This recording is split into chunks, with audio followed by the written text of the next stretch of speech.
Hello అండి, welcome to our channel. ఈరోజు మనం గోంగూర పులుసు కూర చేద్దామండి. చాలా బాగుంటుంది. అంటే ఒక్కొక్కళ్ళు ఒక్కొక్కలాగా అంటారు. మేమైతే గోంగూర పులుసు కూర అంటాము. ఇది ఒక పెద్ద కట్ట అండి. ఇది గోంగూర. ఇది నేను ఒరిచి కడిగి ఆరబెట్టాను. ఇది ఇంత ఉందండి. ఇది గోంగూర కడిగి ఆరబెట్టాను. చిల్లులు పళ్ళెలు వేస్తే ఏమవుతుందంటే కొన్ని నీళ్ళు ఒడుస్తాయి. సో దానికి మనకు కావాల్సినవి ఏంటంటే ఒక 2 ఉల్లిపాయలండి ఇలా కట్ చేసుకోవాలి. తర్వాత ఈ శనగలు ఏంటంటే మనము రాత్రి నానబెట్టుకొని ఉడకబెట్టుకొని రెడీగా పెట్టుకోవాలి. ఇవి శనగలు ఇందులో వేస్తే చాలా బాగుంటుంది. తర్వాత నూనె, ఉప్పు, కారము, మెంతి పొడి వేస్తారండి, ఇంగువ, ఆవాలు ఒకటే వేస్తాం, పచ్చిమిరపకాయలు, కరివేపాకు, కొత్తిమీర అండి. ఇది కావాల్సింది. అండ్ దీనికి కాంబినేషన్ ఏంటంటే ముద్దపప్పు అండి. సూపర్ ఉంటుంది. సో ఇప్పుడు నేను ఎలా చేయాలో చూపిస్తాను. First stove వెలిగించుకుందాము. స్టవ్ వెలిగించుకొని దీనిలోకి మనము కావాల్సింది ఏంటంటే ఫస్ట్ ఆయిల్ వేసుకోవాలి. బాణలు వేడెక్కాక దీంట్లో కొద్దిగా ఆయిల్ వేసుకుందామండి. ఎక్కువ కూడా పట్టదు. ఆయిల్ వేడెక్కాక కొంచెం పోపు సామాన్ మాత్రం ఆవాలు ఒకటే అండి. ఇందులో ఆవాలు, తర్వాత ఎండుమిరపకాయలు అండి. ఎండుమిరపకాయలు 2 వేస్తున్నాను నేను. ఇవి కొంచెం బాగా చిటపటమనాలి. ఇక ఇంగువ వేసుకుందాము. ఎక్కువ కూడా వద్దు. కొంచెం ఎండుమిరపకాయలు కూడా వేగితే బాగుంటాయండి. కొంచెం నల్లగా వేగితే ఇందులో తింటే కూడా చాలా బాగుంటాయి టేస్ట్గా. దీంట్లో కొద్దిగా ఇంగువ వేస్తున్నాను.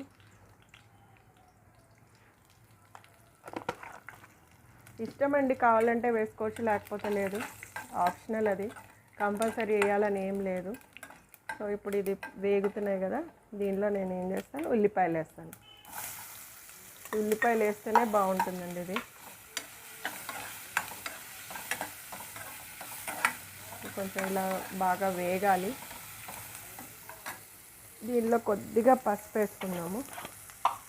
పసుపు హెల్త్కి చాలా మంచిది. సో అన్నిట్లో వేస్తేనే బాగుంటుంది.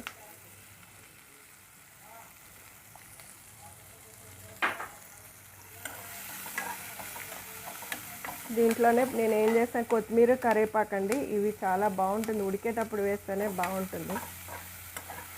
దాంతోపాటు ఉడుకుతుంది. పచ్చిమిరపకాయలు ఇలా కట్ చేసుకుంటే, సన్నగా చీల్చినవి ఇలా కట్ చేసుకుంటే బాగుంటుంది. సో ఇవన్నీ వేగాలి. ఇప్పుడు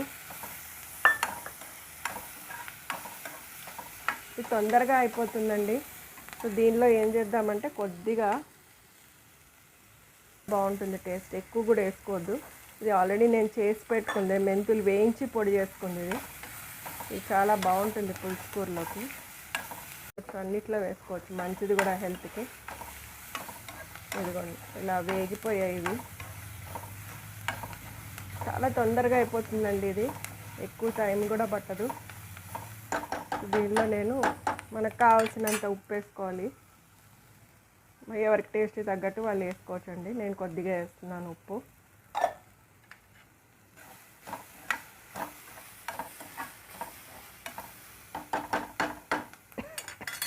గోంగూర వేసేస్తున్నాను.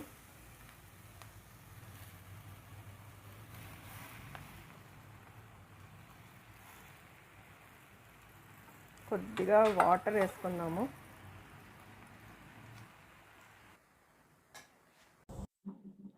దీంట్లో కొద్దిగా వాటర్ వేసుకుందామండి. వాటర్ వేసుకుంటే ఇది దగ్గరకు అవుతుంది. వాటర్ వేసుకోకపోతే ఏమవుతుందంటే ఎండిపోయినట్టు అయిపోతుంది. సో మధ్య మధ్యలో చూసుకుంటూ కొద్దిగా వాటర్ వేసుకొని కలుపుకుంటూ ఉండాలి. అది మగ్గుతూ ఉంటుంది. తర్వాత శనగలు వేసేసుకోవాలి. శనగలు మనం నానబెట్టుకున్నాం కదా, అవి కూడా వేసేసి అందులో మగ్గించుకోవాలి. తర్వాత దీనికి మంచి టిప్ అండి. మనం శనగలు నానబెట్టుకోవడం మర్చిపోయాం, మనకు అవసరం ఉంది, అప్పుడు కావాలి అనుకుంటే ఏం చేయాలంటే, శనగలు ఉంటాయి కదా, ఎండు శనగలు, అవి నీళ్ళల్లో వేసేసి ఉడకబెట్టుకోవాలి. బాగా ఒక పావుగంట 20 నిమిషాలు ఉడకబెట్టేసుకొని, అలా వేడి నీళ్ళల్లోనే మధ్య మధ్యలో కాస్త ఉడకబెట్టుకొని అలా వదిలేస్తే ఒక 2 అవర్స్కి మంచిగా నానిపోతాయి. అప్పుడు మనం దానికి తీసుకొని వేసేసుకోవచ్చు. మళ్ళీ ఒకసారి కుక్కర్లో పెడితే ఉడికిపోతుంది. దానిలో వేసుకొని కలిపేసుకోవచ్చు అనమాట అది. సో ఇది మంచి, ఎప్పుడైనా మనం మర్చిపోతే అది యూస్ఫుల్ ఉంటుంది. ఈ శనగలు కలుపుకొని ఈ గోంగూరలో వేసుకుంటాం కదండీ! అది మంచి కాంబినేషన్ ఇది. సూపర్ ఉంటుంది. మనకి చపాతీల్లో తినొచ్చు. గోంగూర ఇంకొంచెం మిగిలిందనుకోండి, అంత అవసరం లేదు మనకి సరిపోతుంది అనుకుంటే పప్పులో గూడా వేసుకోవచ్చు గోంగూర. గోంగూర పప్పు గూడా చాలా బావుంటుంది. శనగలు, గోంగూర కంపల్సరీ. ఇదిగోండి ఊరికనే దగ్గర పడిపోతుంది ఇది. మనకు కావాలంటే కొంచెం వాటర్ వేసుకోవచ్చు. కొంచెం కారం సరిపోదు అనుకుంటే టేస్ట్ చూసుకొని ఇంకొంచెం కారం కూడా. ఇది కొద్దిగా మగ్గాలి. మగ్గిన తర్వాత దగ్గరికి వస్తుంది.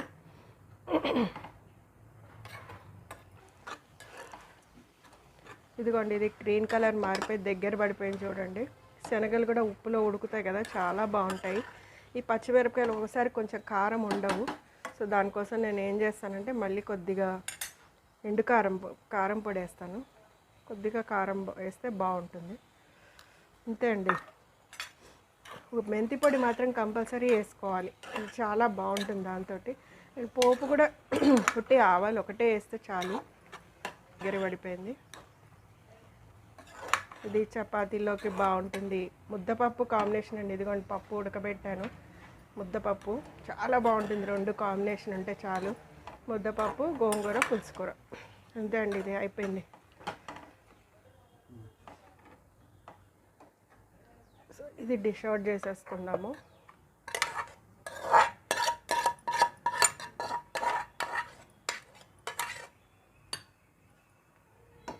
ఇదేనండి గోంగూర పులుసుకూర. వేడివేడిగా అన్నంలో కలుపుకొని తింటే సూపర్ ఉంటుందండి.